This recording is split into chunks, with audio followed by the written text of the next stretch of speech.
ಮಕ್ಕಳ ಭವಿಷ್ಯವನ್ನು ಸುಖಮಯವಾಗಿರುವಂತೆ ಮಾಡುವುದು ಪ್ರತಿ ತಂದೆ ತಾಯಿಯರ ಕರ್ತವ್ಯವಾಗಿರುತ್ತದೆ. ನೀವು ಯಾರನ್ನು ಈ ಭೂಮಿಯ ಮೇಲೆ ತಂದಿರೋ ಮತ್ತು ಯಾರ ಕರ್ಮದಿಂದ ಈ ಜಗತ್ತು ನಿಮ್ಮನ್ನು ಗುರುತಿಸುತ್ತದೆಯೋ ಅವರ ಭವಿಷ್ಯದ ಸುಖದ ಜಾತ್ರೆ ಮಹತ್ವದ ಕೆಲಸ.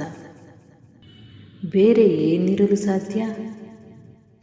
ಆದರೆ ಸುಖ ಮತ್ತು ಸುರಕ್ಷತೆ ಇವುಗಳು ಮನುಷ್ಯನ ಕರ್ಮದಿಂದ ಪ್ರಾಪ್ತವಾಗುವುದಲ್ಲದೆ ತಂದೆ ತಾಯಿ ಕೊಟ್ಟ ಒಳ್ಳೆಯ ಅಥವಾ ಕೆಟ್ಟ ಸಂಸ್ಕಾರ, ಅವರು ಕೊಟ್ಟ ಯೋಗ್ಯ ಅಥವಾ ಅಯೋಗ್ಯ ವಿದ್ಯಾಭ್ಯಾಸ ಇದೇ ಎಲ್ಲ ಕರ್ಮಫಲಗಳ ಮೂಲವಲ್ಲವೇ?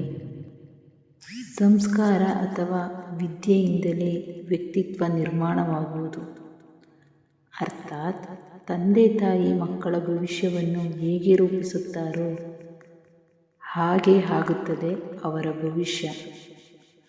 ಆದರೂ ಹೆಚ್ಚಿನ ತಂದೆ ತಾಯಿಗಳು ತಮ್ಮ ಮಕ್ಕಳ ಭವಿಷ್ಯವನ್ನು ಸುರಕ್ಷಿತವಾಗಿಡುವ ಕಾಳಜಿಯಲ್ಲಿ ಅವರ ವ್ಯಕ್ತಿತ್ವದ ನಿರ್ಮಾಣವನ್ನು ಮರೆತೇ ಬಿಡುತ್ತಾರೆ. ವಾಸ್ತವದಲ್ಲಿ ತಂದೆ ತಾಯಿ ಮಕ್ಕಳ ಭವಿಷ್ಯದ ಬಗ್ಗೆ ಯೋಚಿಸುತ್ತಾರೆ. ಇದರಿಂದ ಅವರ ಮಕ್ಕಳಿಗೆ ಯಾವ ಲಾಭವೂ ಆಗದು.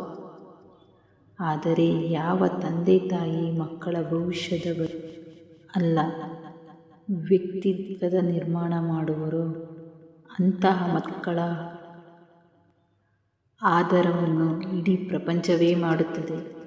ನೀವೇ ಯೋಚಿಸಿ ನೋಡಿ.